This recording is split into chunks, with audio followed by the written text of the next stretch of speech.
وہاں بندر عباس سے باکو سے سینٹ پیٹرز برگ رشیا میں، اینڈ دین دی اوپننگ ان کو ملے گی یورپ کی. تو اس پہ بھی یہ کوشش کریں گے کہ جی وہ میکسیمم کنٹریز اس کاریڈور کو یوز کریں، اور سمجھا جاتا ہے کہ یہ تمام activities is to counter CPEC ہے. اور آلدو یہاں پہ انڈیا ہے، چائنا بھی ہے، تو وہ انڈیا کی کوشش، تو آپ کو پتہ ہے کہ ریجن میں India is acting on behalf of west to contain China, تو وہ کوڈ کا بھی ممبر ہے اور باقی الائنسز کا بھی ہے، تو وہ بھی مسائل اس میں ہے. اور اس کے علاوہ یہ جو آرگنائزیشن ہے، ایک پلیٹ فارم اس دفعہ ازبکستان میں ملے گی جس میں ڈفرینٹ کنٹریز کے head of state they can meet each other. I am not sure, Pakistan کا ابھی تک کنفرم نہیں ہے کہ prime minister whether prime minister Modi سے ملیں گے یا نہیں ملیں گے. اس کے علاوہ اس میں آرمینیا بھی ہے، آذربائیجان بھی ہے، ان کی بات چیت ہو سکتی ہے، اور پھر چائنا بھی ہے، چائنا پاکستان کی بات چیت لائکلی ہے. تو اس طریقے سے یہ فورم بھی ہے.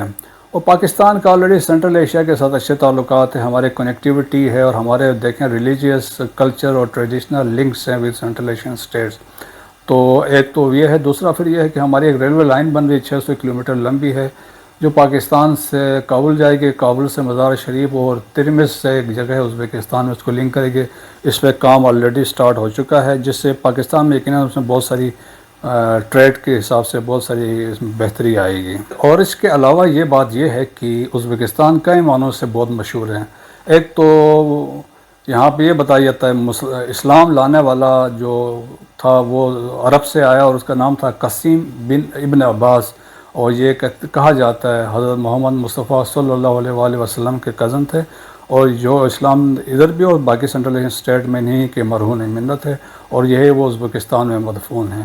پھر امام بخاری بھی ازبکستان سے تعلق تھا، امام ترمذی کا بھی ازبکستان سے تعلق تھا، اور بہاؤالدین نقشبندیہ سلسلے کے جو بڑے ہیں وہ بھی یہاں پہ مدفون ہیں ازبکستان میں.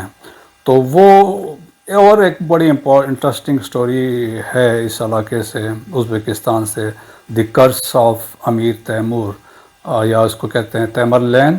اور اس کو بتایا تیمر لین آپ کو پتہ ہے سمرقند کا رہنے والا تھا، اور سمرقند میں ان کی اپنی حکمرانی تھی، ان کی فیملیز کی تھی. پیچھے سے وہ چنگیز خان اور چغتائی خان کے خاندان سے تھا، اور بعد میں انہوں نے اپنی سلطنت کو امپائر کو بڑھائی. تو ایک وقت ایسا تھا دلی سے لے کے سی آف مارمرا تک ان کی حکومت تھی، اس درمیان جتنے بھی ممالک تھے یہ ان کے قبضے میں. پھر تیمور جو تھا، ایک تو یہ بہت بڑا ظالم جنرل کے طور پہ مانا جاتا ہے، بڑا روتھلیس قسم کا تھا، بہت سارے لاکھوں لوگوں کو انہوں نے مارا، معاف نہیں کیا. اور اس نے ہندوستان پہ بھی حملہ کیا. جب ہندوستان پہ حملہ کیا تو اس وقت سلطان ناصر الدین محمود کی حکومت تھی، اس کو شکست دی. اور اسی طریقے سے جب چائنا پہ حملہ آور ہو رہا تھا تو اس کے راستے میں ڈیتھ ہو گئی تھی. اس کو کچھ لوگوں نے سورڈ آف اسلام کا بھی خطاب دیا ہے. اس کے قرض کے بارے میں آپ سمجھ لیں یا بد دعا ہے یا لعنت ہے. کہا جاتا ہے کہ 1941 میں جوزف اسٹالن نے اپنے ایک اینتھروپولوجسٹ کو جس کا نام میخائل تھا اس کو بھیجا کہ وہ جا کے امیر تیمور کے قبر کو ڈگ کرے اور دیکھے وہ آج کل کے دور میں کیسا لگتا تھا. تو انہوں نے کہا کہ اس کا کس طرح ایک آئیڈیا لیں اور ایک اسٹیچو اس حساب سے بنایا جائے. تو یہ میخائل جب ازبکستان گیا تو وہاں پہ لوگوں نے اس کا ایسے کرنے سے منع کیا، اور انہوں نے کہا اس کے ساتھ، اس کور کے ساتھ ایک تو بے حرمتی ہوگی، دوسرا کافی سٹوریز ہیں تو اس میں بڑا نقصان کا اندیشہ ہے. لیکن سنس وہ انسسٹ کیا اور اکارڈنگلی قبر کھودی گئی. جب قبر کھودی گئی تو اس کے اندر سے کہتے ہیں کوئی کاغذ ملا جس پہ لکھا ہوا تھا whomsoever open my tomb shall unleash an invader even more terrible than myself. اس کا مطلب کہنے کا یہ تھا کہ جو بھی میرے قبر کو اس طرح کھولے گا یا کھودے گا تو ان کے ساتھ ایسا ہوگا جو مجھ سے زیادہ خطرناک قسم کا شخص ہوگا جو بربادی کا باعث بنے گا. سو اکارڈنگلی کہتے اس قبر کھولنے کے 3 دن کے بعد ہٹلر نے رشیا پر اٹیک کیا، اور جیسا کہ آپ سب کو پتہ ہے حملے میں اس لڑائی میں کوئی 3 کروڑ کے قریب لوگ مارے گئے تھے.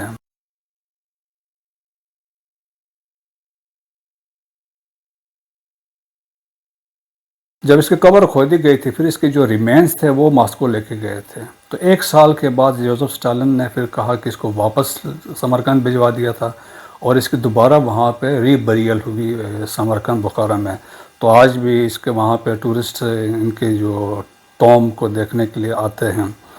باقی اس کے علاوہ اور انٹرسٹنگ چیز جو ہے وہ تھی کہ بابر جو تھے وہ بھی یہاں فرغانہ ازبکستان سے آئے تھے، اور آ کے انہوں نے ہندوستان میں، انڈیا میں مغل سلطنت کی بنیاد رکھی، اور اس کے بعد مغلوں نے، آپ کو پتہ ہے، اگلے 400 سال تک حکومت کی۔ یقیناً انڈیا والوں کو اس چیز کا ذرا احساس ہوگا، جب وہ ازبکستان جائیں گے تو یہ سوچیں گے کہ یہاں پہ امیر تیمور بھی ہے، اور اس کے علاوہ بابر کا بھی علاقہ ہے۔